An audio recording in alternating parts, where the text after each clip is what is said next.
chooks are active this morning. This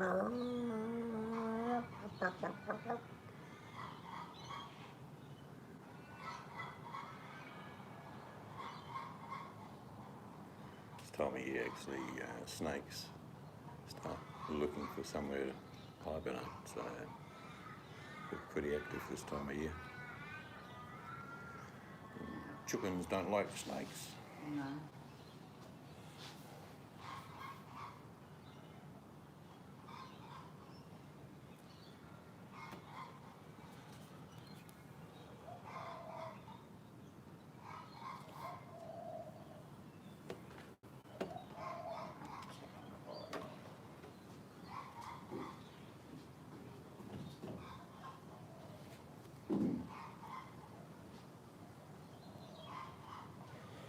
Shemo, good evening to you and good morning from me. Plenty of birds this morning. Good morning, Mel. Just doing a quickie.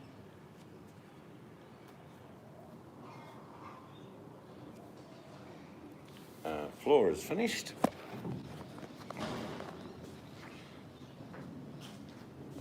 We can walk upon it now.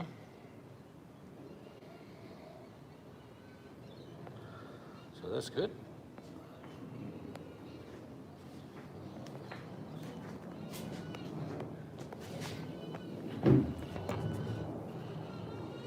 And the birds are really active this morning. Good sign there's a change in seasons. Thanks, Shemo. Yeah, it's come up pretty good.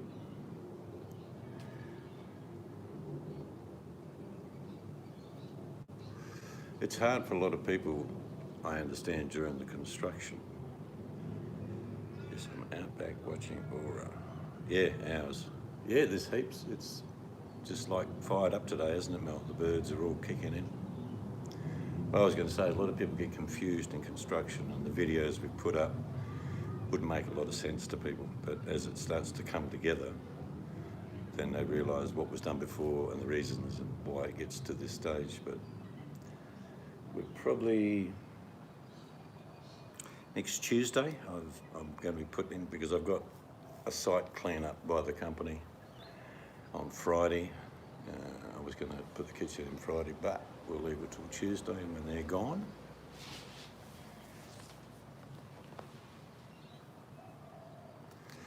And then the walls get painted. Even the the ibis. Thing about the ibises down your way, Mel, because we know they overpower all the other birds. Oh, I'm sorry. Maybe it's the clink of the martini ice in your glass that you can't hear me, Shamo. Yours are classy. You know what I mean, though. They just dominate the other birds and steal their foods. If you get one ibis, you get 2, 5. We had about a dozen in our backyard once, knocking over the bird feeder, because they eat like ducks.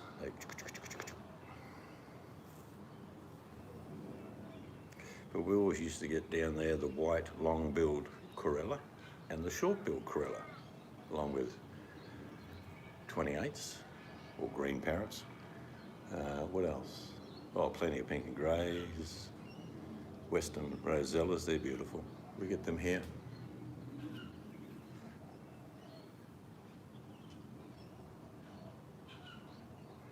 Yeah, they will continue to come. It's the problem when they bring their mates, Mel.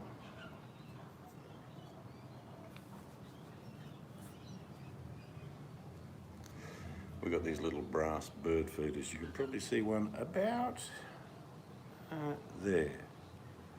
It's a little stand. Now that confuses the ibis because they stand on it and they tip it over. So after a couple of mishaps, they don't go to it. So the galahs can eat freely. Normally, birds take turns. You'll have 6 or 7 pink and greys, followed by half a dozen green parrots. They all eat with each other. They don't intermix.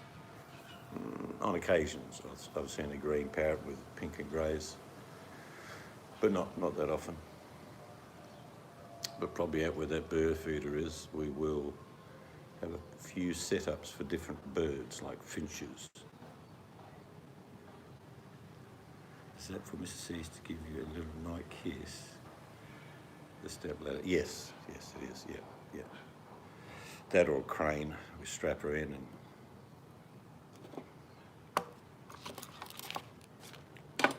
she's just feeding our grandson. He has crumpets every morning. Started about a year ago. I think he had one of my crumpets. He said, well, they're good. So instead of cereal, it's crumpets. Glass of milk, watches his favourite TV shows for half an hour, and walks across to school.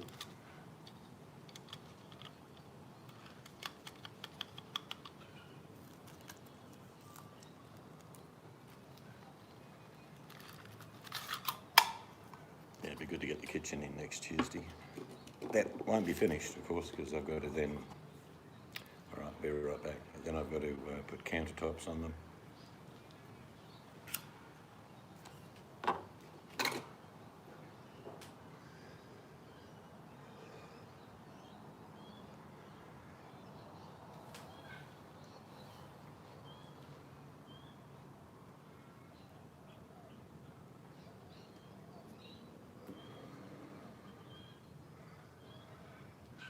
Lots of little things to be done. Big thing is painting. I hope to have the walls up to a standard by about this time next week.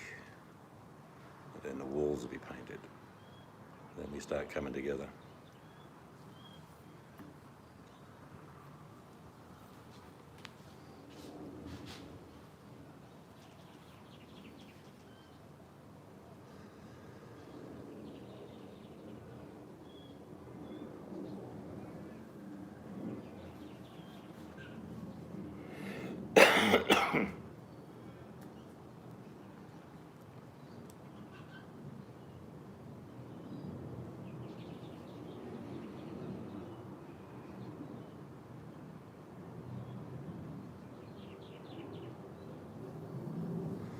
Welcome back.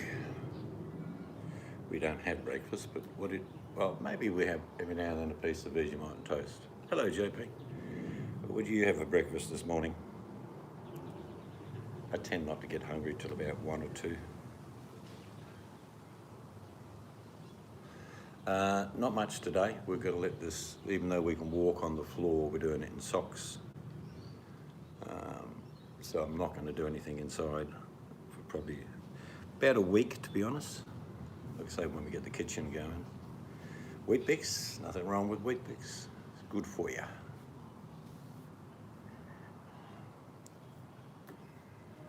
Every now and then I like a cooked breakfast.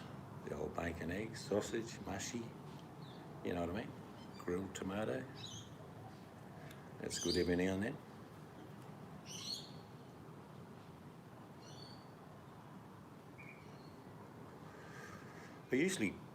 We've done this for years. We eat when we're hungry.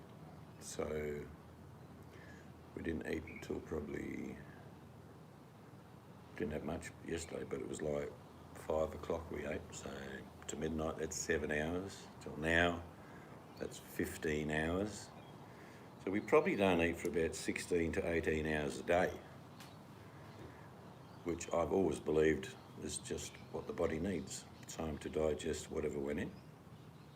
And then we have a window probably between whenever we're hungry, which could be about 1 till about 5, and then we eat. Only just one meal, maybe nibblies. But we don't eat for about 16 hours at least a day, which allows the body to do its job.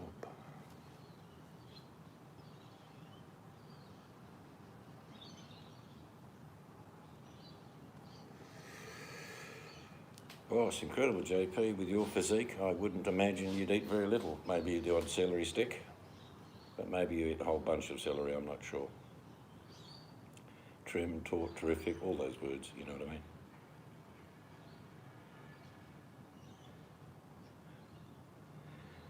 You're obese. Well, I might have to make the deep end of the pool a bit deeper.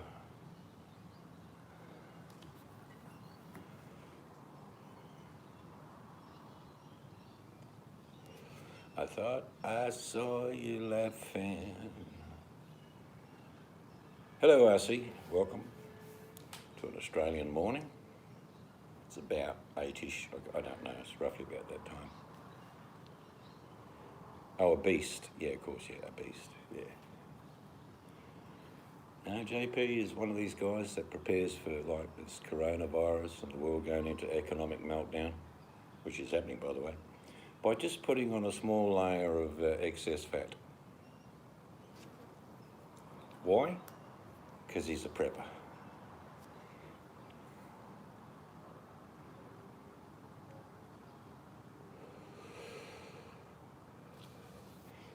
Let's be brutally honest. I mean, no one's declared a pandemic yet, but it is a pandemic. They're just holding back some remarkable explosions in the amount of people in countries.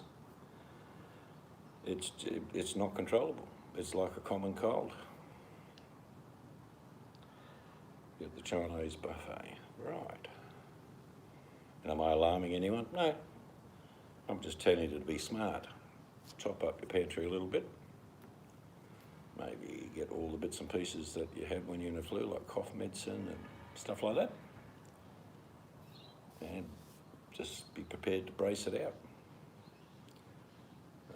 I mean, it's not as if I could say to my kids to say to their kids, don't go to school, but if it gets bad, they can come here. I'll teach them.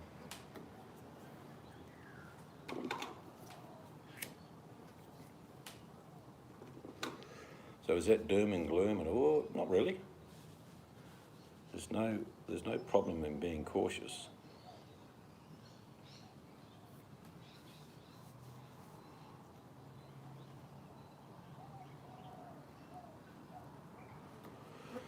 And the big one this last couple of days is in South Korea. Unbelievable.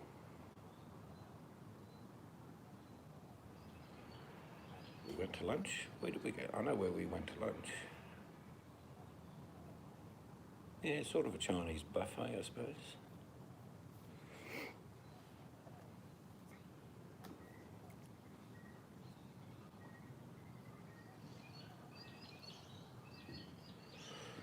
Yeah, I mean, at the very least, JP, you'll make a good-looking corpse. If you trim up, haircut, shave, nothing wrong with that.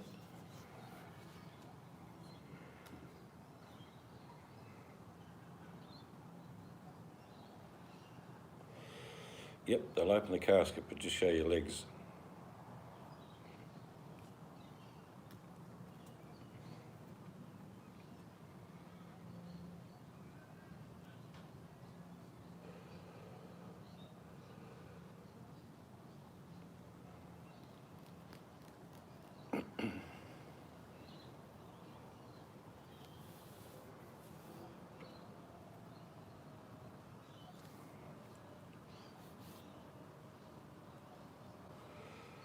I think some of the scientists are coming up with the answers now about the transmission in regards to it's just like the common cold.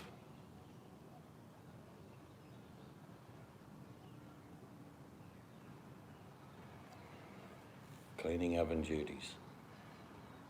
Yeah, you can just see it now, Mel. If you're putting on that frilly French maid outfit, wife will be sitting in the kitchen reading newspaper, tapping a pencil on the table. Make sure it's clean, JP.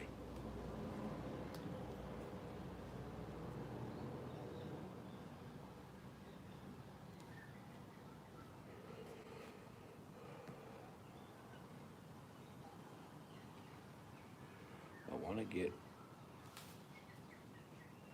Bernie's. I'm not sure what that is.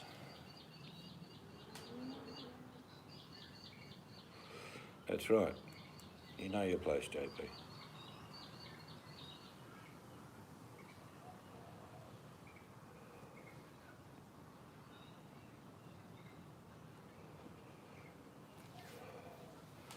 Works both ways, Mel, when you think about it. Well, it should do.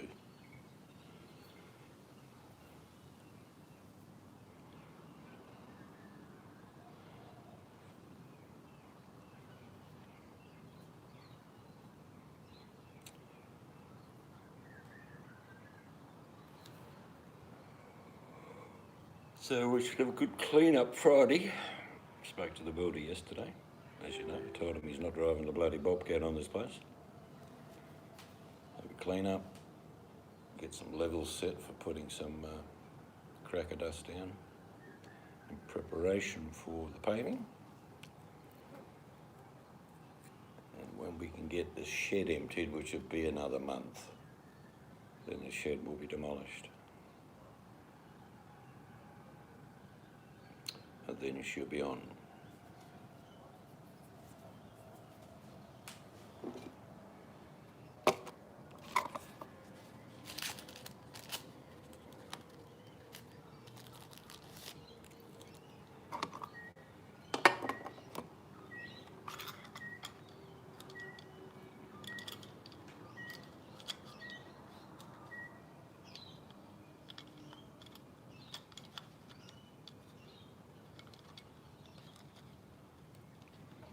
Still going to be warm this week, but it's cooling off.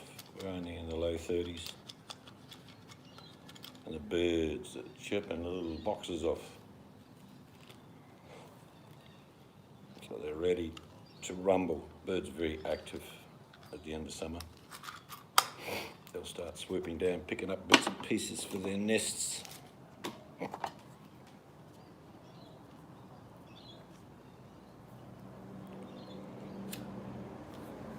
Show JP the floor. The internal floor's all been finished now with its final coat, JP. Come up really nice.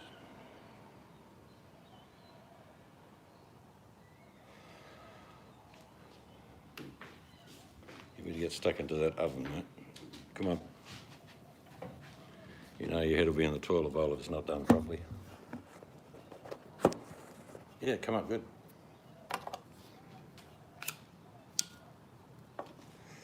Be able to bring over when you come stay, mate. Be able to bring your big white shirt, pair of socks.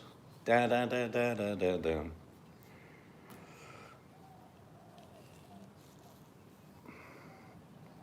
Mel will be right back.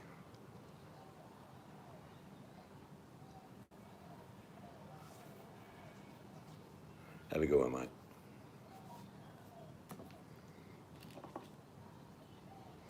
Oh, look, a stranger. I'll just get verification. Yes? It's the modern off Griffiths. G'day, mate, how are you? I don't know how much you've seen. This is a very good friend of ours. And I'll give him a quick run through the house. If you've got enough power in your internet, this is our back patio.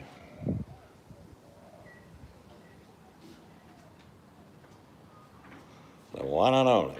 This floor was just finished yesterday in regards to the polyurethane, 3 coats on there. But I still got to walk on with socks because it still does, firm up for a few days. I won't walk in here because I've only got socks on and I'll stand on some lime dust, but this is our main bedroom. We've got lots of old stuff we got from demolished old homes.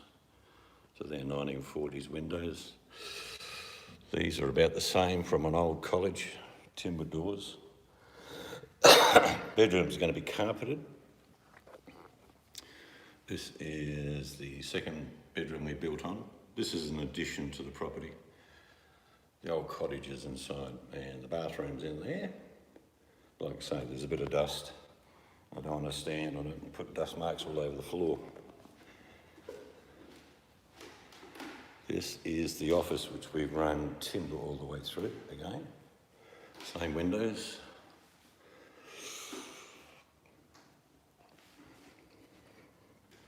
That is a side entry. And this used to be part of the old house. This used to be the kitchen in the old house, and it'll be the kitchen in the new house. But basically we'll have up to about there, it goes out a little bit, little return, and then sink, oven, over this side, stove, cupboards, and over here, more cupboards, big pantry. So that's the new addition, Herbie. I'll show you the old house. This goes into the old house. Got a bedroom in there. At the moment, it's the kitchen. Hence why the fridge is in there, because we don't have a kitchen. This is the bathroom. Come heat up the kettle for a cuppa. That's the bathroom in the old house. This is also a bedroom with kitchen appliances, isn't it? So they're quite a good sized room in here. It's about 13 metres, 13 feet by 13.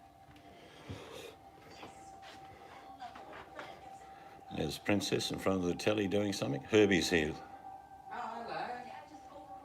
It's one of our grandsons. He runs the show. He's the real boss, aren't you? Yes. This is the lounge, and then that's the front door going out. I just did that little run through from my mate.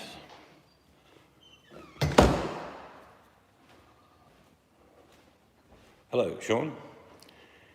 And now we're going to have a big clean up this Friday. We're getting a bobcat in, clean up all the rubbish, get some levels set, and then I can start putting my steps, because we've only got like an old builder's step at the moment. Welcome back, Mel. But that's it. We started in August and just took our time. Had a builder to do the main parts of what we needed to get done. We've done a lot of, all the windows and doors we've done. This was a salvage door, French doors. It was pretty grotty, but we only paid a couple of grand for that.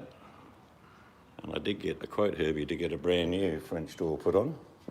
13 grand. And I said, it's not happening.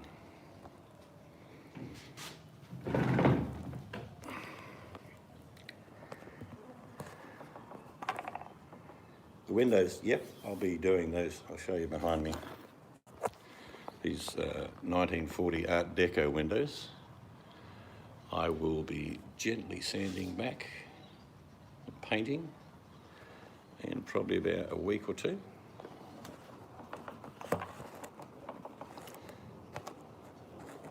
But there's a lot of knick-knacks and paddywhacks you've got to do to finish off a house.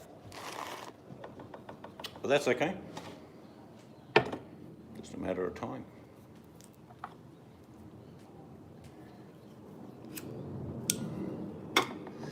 Yeah, it's come up good. We're looking pretty happy. We'll be painting the walls in a couple of weeks. Like when you paint the walls, put furniture in, it again looks totally different. At the moment, you're just looking at a shell. But it comes together pretty quickly at the end.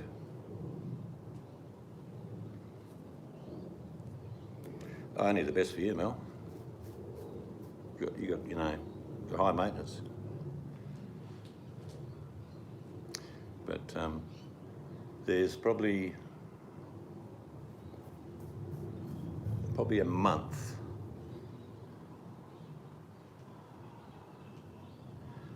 Not sure what you meant there, Sean, but we're always outside. We're outside people. Like, I would like to get the old shed, but the missus says it's got to go. So there'll be like big canopies going across there, probably a pool over there behind that. But we like little areas, like there's a beautiful tree there. We'll have seating there, paving, little gardens, putting a herb garden near the side entry for my kitchen. But there'll be little knickknacks and hidey holes and little seating areas everywhere. I don't know. Do you know if I could find a little man, first of all, Mel? Probably a decent sized shed, to be honest. But like I say, if you can just keep going forever, you know what I mean? So you got to sit down and work out a plan, roughly, and then come together. We've got 5 bedrooms, Sean. You won't be sleeping on the couch. Yeah, actually, as you know, Herbie, we love birds, so we'll be having little feeders everywhere. We've probably got over 100 species in the area. And when you provide an area for them with water and the food they like to eat, they all come. You just got to try and keep the predatory birds away from the pretty birds, if you know what I mean. Or you end up with bird soup. Find a dead bird in the morning because some big bloody predatory eagle or hawk, which we get plenty of, has decided to have a feast of his own. But one of the things I'm looking forward to, we haven't had, and Herbie will remember my old dog, Pippi was her name.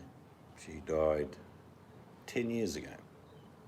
And due to circumstances, we haven't got another one. I never wanted another dog for a long time, but we're looking forward to getting at least one.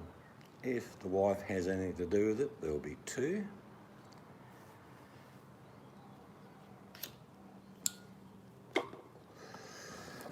We'll have to catch up sometime here because it's been quite a while since, I think the last video I see, and you don't have to do one if you don't want it, but the last one I saw you were putting in the ablution block. That was a couple of years ago. We hope to come to the US this year. It's just all dependent on how many pandemics occur.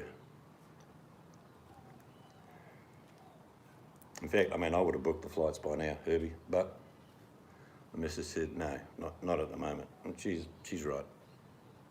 We don't know what's unfolding with this crap at the moment.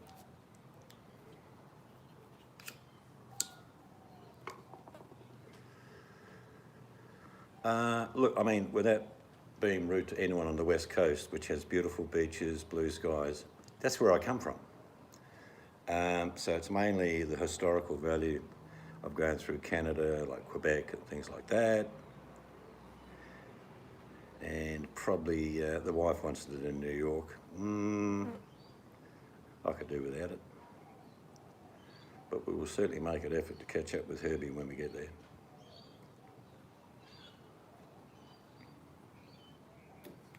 Yeah, it's that's the sort of thing that interests me. Like,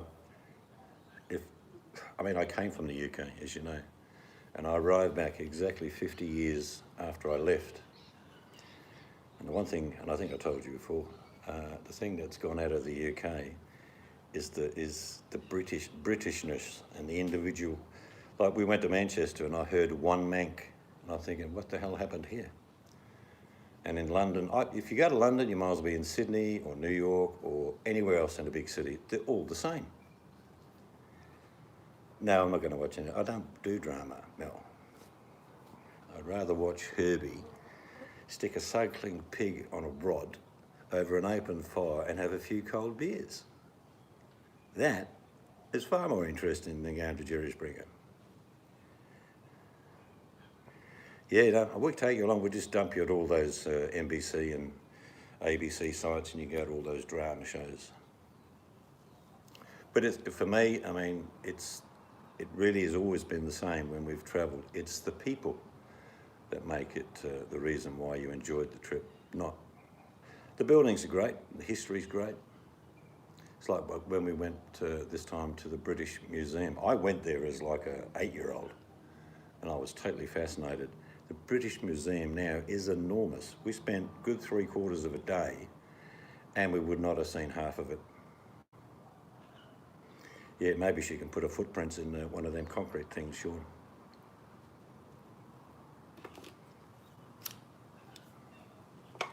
She can use a pseudonym name like Melodrama and put a hand in the concrete. And people that are famous and all that sort of thing, they don't float my boat. I mean, if I sat in a cafe and someone like, say, Brad Pitt or someone like that was sitting across from me, I'd say, "G'day, how you going?" It does. I mean, they're just normal people. That's the bit where people, for me, just get bamboozled. They're just normal people. They just happen to be on telly or in the movies.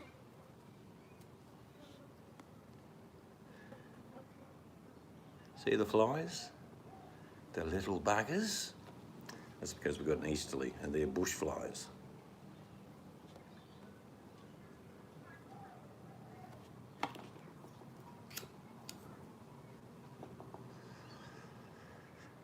Now I'm happy to drift off into Neverland, Mel, with just my footprints in the sand on the edge of the ocean, because they'll be gone by morning. I don't need to leave an indelible print.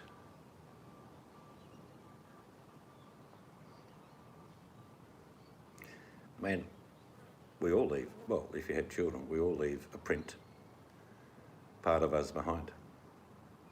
Just how it is.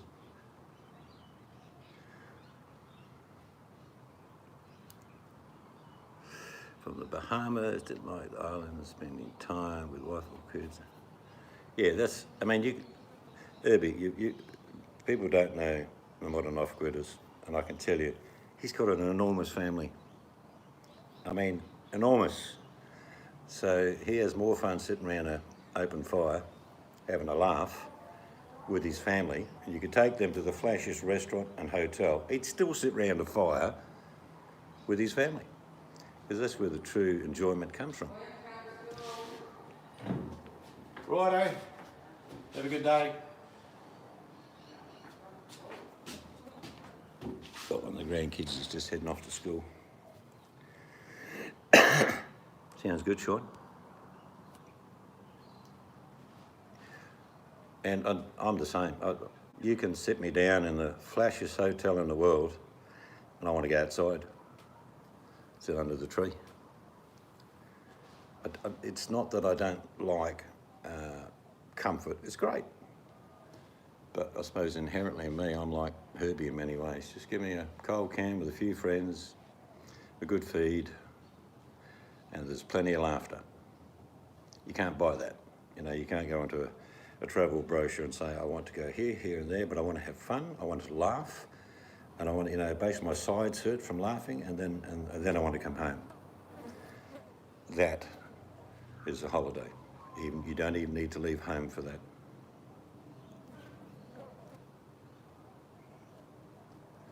Hello, VMAC. And one of the beauties is that your kids never forget. My kids often remind me, Sean, of the things we did, like we went to different places in Australia and overseas. And they remember all of it. It's indelibly marked on them. Only 100 turned up for Labor Day.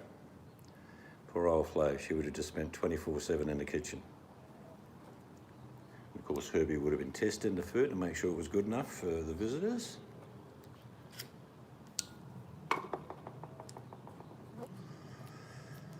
Oh, thanks.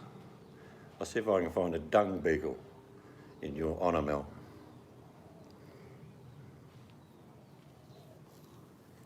It's easterly. It's one of these weird phenomena. We get a sea breeze kick in the afternoon and all flies disappear.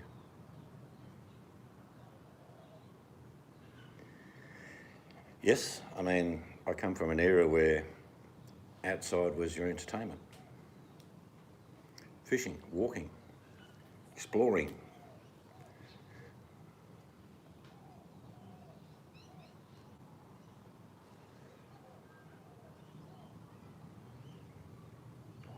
Yeah, but we planned to go to the US in late September or early October, but the wife, and quite rightly so, is concerned about what's happening at the moment. I used to go fishing during school. I'd go out to lunch and think, nah, bored. Keep walking out the gate and go fishing. It's something a lot of people don't do anymore, Sean. I used to fish and dive. I just went back to my old hometown in Geraldton. It's about 300 and something mile north of here. And I caught up with friends I hadn't seen for 40 years, etc. I lived there for 35 years. But yeah, I caught up with a very good friend of mine where I used to go over the islands. I used to do charters. He would come with me. And he says, even today, he's got a big boat. And I say, how often do you go fishing? He says, oh, at least once a month. Whereas it would have been at least 2 or 3 times a week when we were younger. Hello, Scarlett. I do, and I told people this the other day, Sean, and I do it deliberately, and they're starting to catch on, the grandkids, is I'll go and turn the router off come dinner time. And I'll come in and they go, oh, it's what's going on here? And I'll look at my phone and say, oh, I'm just checking the power outages. No, they're good, but the internet's down for the next hour, apparently. Anyway, dinner's ready. It's a bit cruel, I know, but it's effective.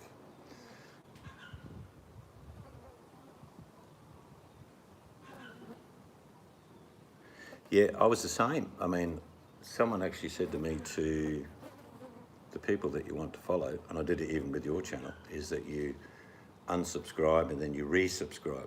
I don't know why, but it has worked. I'm starting to get a few notifications. Look, I often don't know people have put a video up until you get it like in your feed, you know, when you go to your homepage and think, oh, someone's put up a video 2 days ago. But that's apparently the go, is to unsubscribe and subscribe again. So maybe it relinks you back into their stream. I used to walk everywhere as a kid. I mean, miles. Never thought much of it. I showed the front beach of my hometown. And it would be, I suppose, and I'm not exaggerating, it'd be half a mile from the front beach to what we used to call Seal Rocks, which is just a groin on the entry of the big harbour. And as a 10-year-old, I'd swim all the way out there with a bag, with fishing line and bait. And then we'd fish all day and have a laugh and lay in the sun and then come home. Maybe light a little campfire and cook a fish sometimes we did. But it was like I would go down an hour, and if one of my grandsons, he's 10, if he said to me, oh, I'm going to swim over to those rocks, I'd say, no, you're not. It's too dangerous. See what happens when you get older? But we did it all the time. The funny thing is, where we used to swim, and we'd swim everywhere around the local harbour, and they had a big old catwalk, which is like a U-shape, goes along out, then a big back and back in again like a U-shape, called a catwalk. And at night time, we go down and watch the adults catch sharks. Didn't cross our mind that we'd been swimming in all of the harbour all day. We're just fascinated. Oh, look at that big shark. It's about 6 foot, oh, 8 foot up, wow. Of course, we're swimming amongst them all day.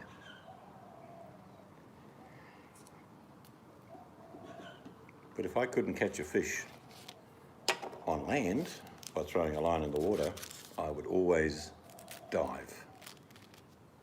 I would always come home with something to eat. And where I lived, it's the lobster capital of the world. And I mean that seriously. They are like cockroaches, lobsters everywhere. And I know places you can go at night and grab a torch. It was me and Sean, I'd say, what size do you want? He'd say, what do you mean? And I'd put the torch in about 2 feet of water. Do you want that one, or do you want that one over there? In other words, you can use it like a smorgasbord. Bit of fresh bread, butter, some sort of island sauce. Boil up the craze for about 8-9 minutes.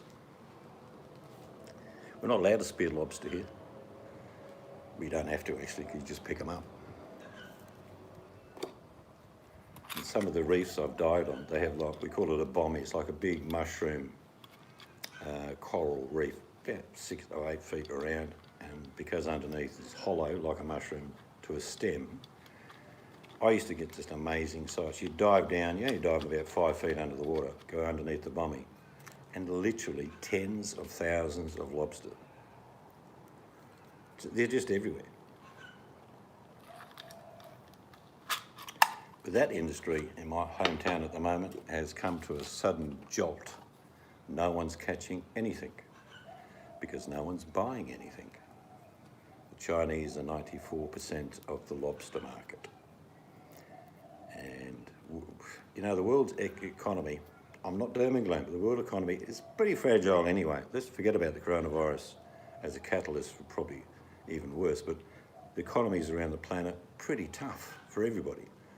You add this onto the issue, and it's because all our nations work on the principle of people spending money. With something like this coronavirus kicking in now, people aren't travelling, people aren't going out to restaurants. It just is a catalyst to break that paper mache shell of like, everything's okay, no problem. We, without doubt, in Australia will go into recession. I would bet $1 million on that. And how fast will that happen? Probably 2 quarters. That's all it's going to take.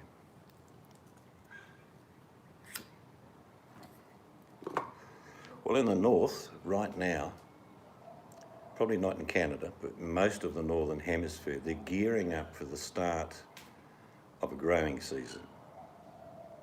So that's good. However, the Chinese actually grow a lot of food. People don't know this, but they do grow a lot of food. So you start talking about what will that mean? Well, China is a net importer of food. Like, they buy a lot of Australian products.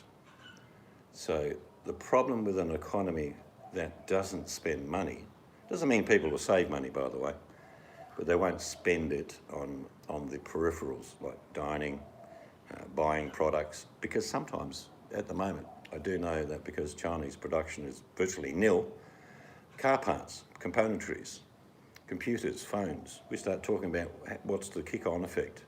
Well, they're not going to be available. Oh, they will be really worried, Scarlett, that they can't get people out in the field. Yeah, no, Canada's a bit later, but they still grow a lot of food in Canada. But if you've got a workforce under this pressure in China and the conditions of quarantine, there's no doubt they'll have something like a food army. They'll get all the people that are well and put them in camps, feed them, and they will plough and they will put seed in. But instead of millions of Chinese doing that, they might be in the hundreds of thousands. This, for me, and I said this a couple of weeks ago, this virus is like the common cold. Yes, it only kills 3%, but that's still a huge number.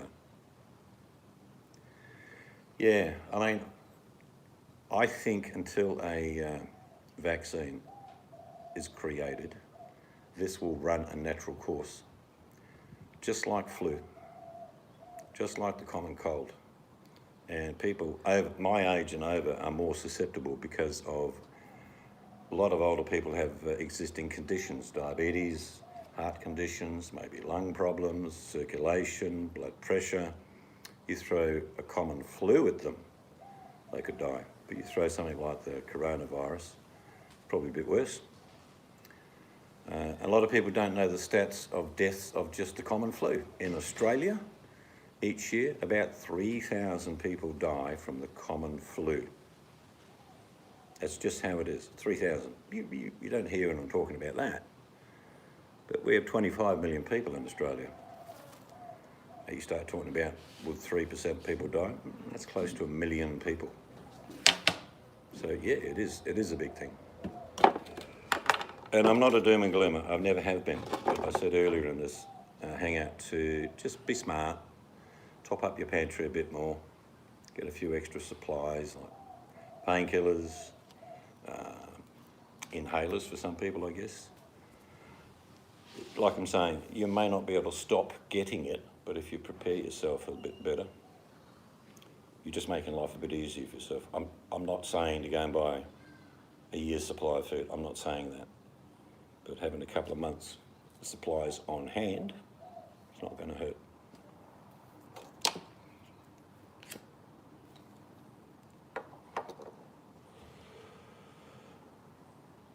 But we'll see what happens, but I don't think this is controllable. I mean, the common cold is not controllable. And people get the flu shot each year. Well, that covers usually one virus, the flu. Doesn't stop bacterial pneumonia. And the other 4 or 5, which are common flus, they go through the towns as well. I mean, none of you could sit here and say, oh no one in my town this year got the flu. Yeah, they did. It's common. We pass it on to each other. One of the big things that concerns me is that I'm pretty sure a lot of people would be worried about kids going to school. Because when kids go to school, there's 2, 3, 4, 500 kids at a school. We don't know that outcome. I know that the policy in Australia is if it gets to an outbreak here, they will close the schools. They've already said that. They will close the schools. Is that being a little bit dramatic? Not really. It's common sense. So the kids might miss out on a couple of months' education. No biggie. I missed out on a lot more of that when I was young because I was fishing all the time.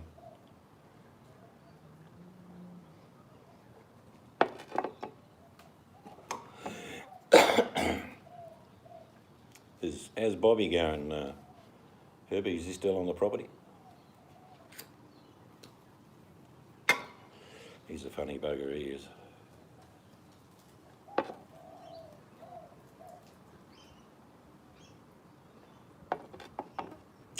you have for lunch? Peanut butter sandwich?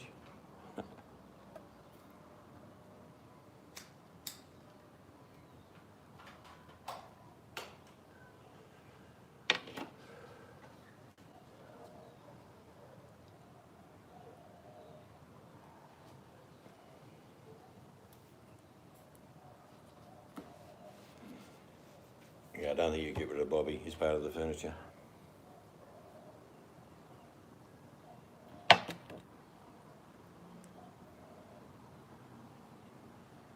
Victor. Sounds like a butler. Victor, get me another beer.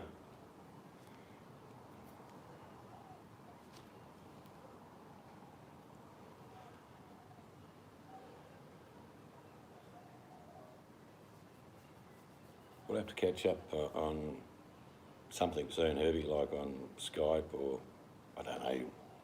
I know you got that Voxer thing, but that annoys the crap out of me. It's like being on a two-way radio. But if you do have a Skype or something like that, let us know, mate. What do you use, the other thing that I've just started using?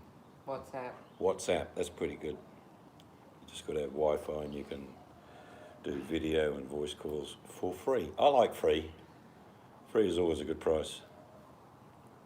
Puerto Rico.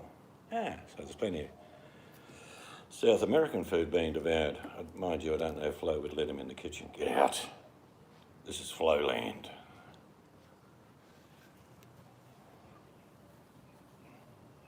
Yeah, if you do get either WhatsApp or Skype, just send me a message on that. I think it's called Voxer. You're back on Power Talk. Geez, that's been many years. Box comes in here every now and then. He comes and says g'day, doesn't he? Yep. We catch up with him. He's just still doing his thing, which is cool.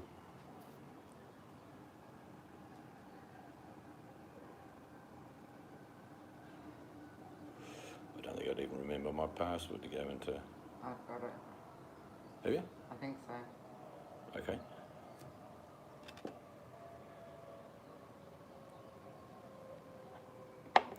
All right, we're just doing a quick one today. We need to go down the shop, I think. Do we? Get bits and pieces.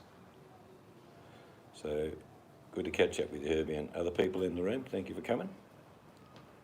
We might have another chat later tonight. He's very clever. Box is very clever. He's very practicable. His saying is what I've said for years: the best way to save money is not to spend it. That's the easiest answer in the world. So have a good day, people, or good night, wherever you are, if you're going to bed. And we might pop back on later tonight sometime, see how we go. So, from the cute one. Man. Bush flies. Gotta love them, eh? Little buggers. Get spray. They're only doing their job. They come in from the bush in the desert, come here for the afternoon, the wind blows them back in again. They're gone by about 3 o'clock. Anyway, have a good one. We'll catch you later.